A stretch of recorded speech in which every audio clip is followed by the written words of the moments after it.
Quand on parle des ennemis des nains, on évoque souvent les peaux vertes, les Skaven ou encore les elfes, même si ces derniers ne sont plus en conflit depuis des millénaires. Pourtant, bien que le Damaskron contienne très majoritairement des rancunes vis-à-vis de ces races, certaines concernent notamment les vampires et plus généralement les morts-vivants.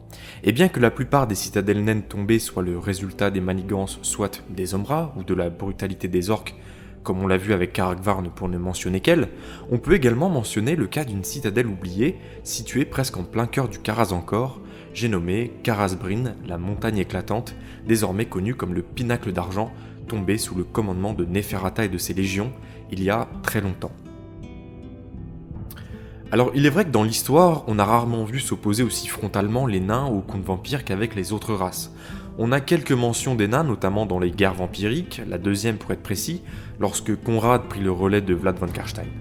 Après, c'est pas étonnant que les nains se soient opposés aux vampires en soi, certes l'Empire est un allié de longue date et durant cette guerre cela s'est encore prouvé, mais les nains et les contes vampires sont viscéralement différents dans leurs mœurs. Les Daoui vénèrent par-dessus tout leurs morts car ils sont la dépouille mortelle de leurs ancêtres. Les funérailles des nains sont de longues affaires liées au souvenir des actes du défunt. Et la nécromancie et les morts vivants inspirent aux nains une répugnance et une horreur particulière parce que déranger les restes des morts ou interférer avec les âmes, notamment dans les salles des ancêtres, est l'un des crimes les plus graves de la loi naine. Do not test me, necromancer. Yours is an art I have dominated centuries ago. You have nothing I need.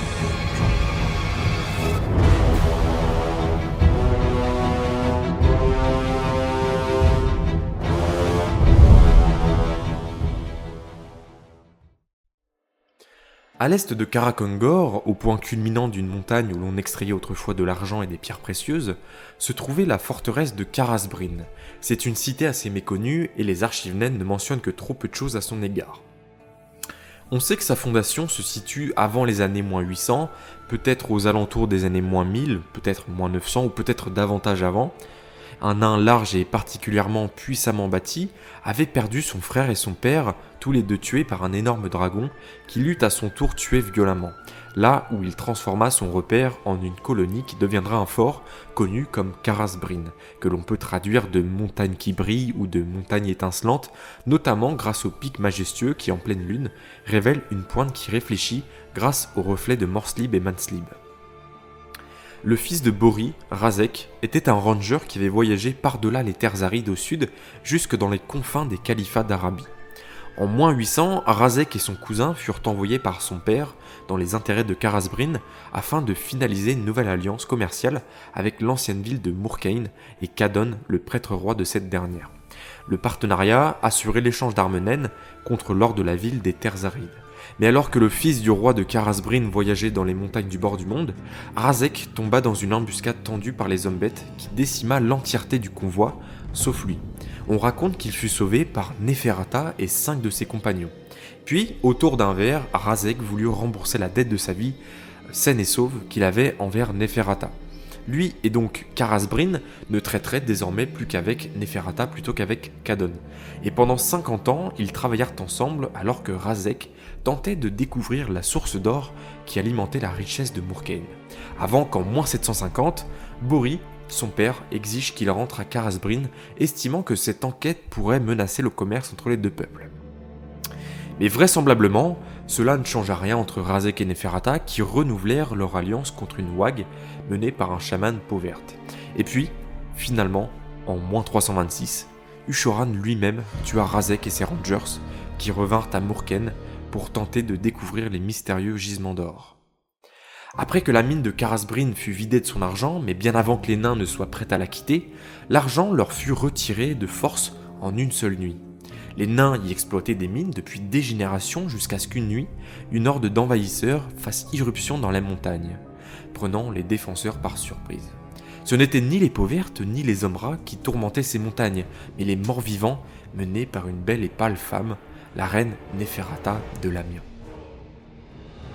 Des siècles plus tôt, voire des millénaires, avant de s'établir au pinacle d'argent, Neferata avait erré. Elle chercha d'abord refuge dans les terres sombres, où elle n'aurait plus à endurer la morsure du soleil dans sa chair immortelle. Néanmoins, les hauts pics des montagnes du bord du monde l'attiraient déjà alors qu'elle était encore une mortelle. À Nehekhara, l'ancienne Lamia s'était toujours distinguée, c'était la capitale d'une province isolée, coupée du reste de la nation par la pointe sud de la chaîne des montagnes du bord du monde. Dans sa jeunesse, Neferata s'était souvent rendue dans les temples creusés dans ces montagnes, avec leur point de vue dominant le désert et la lointaine Lamia. Au cours de sa quête d'un emplacement propice pour son palais, elle était tombée sur le col perdu des nains, un ancien axe façonné entre les pics par les dieux ancestraux eux-mêmes. D'immenses trésors et des artefacts y étaient entreposés jusqu'au jour où, selon les légendes nèdes, ces divinités renaîtraient de la roche pour aider leurs enfants. Neferata musarda longtemps le long de ses voies, émerveillée par le savoir-faire des bâtisseurs, sidérée par la puissance mystique pure dont était imprégnée la pierre en elle-même. Mais toute sorcière qu'elle était, elle n'avait pas la maîtrise suffisante pour libérer toute cette puissance. Seul Nagash aurait peut-être su se l'approprier. À cette époque, elle fuyait encore toute sa fureur. Puis finalement, elle décida que le site ne pouvait pas lui servir de repère. Les barrières uniques étaient trop solides pour que ses serviteurs puissent y rentrer. Ainsi, après avoir prélevé 2 artefacts de choix, une tiare d'or et de Gromril, et un passe-partout ouvrant les passages secrets des nains, elle repartit pour tenter sa chance plus au nord.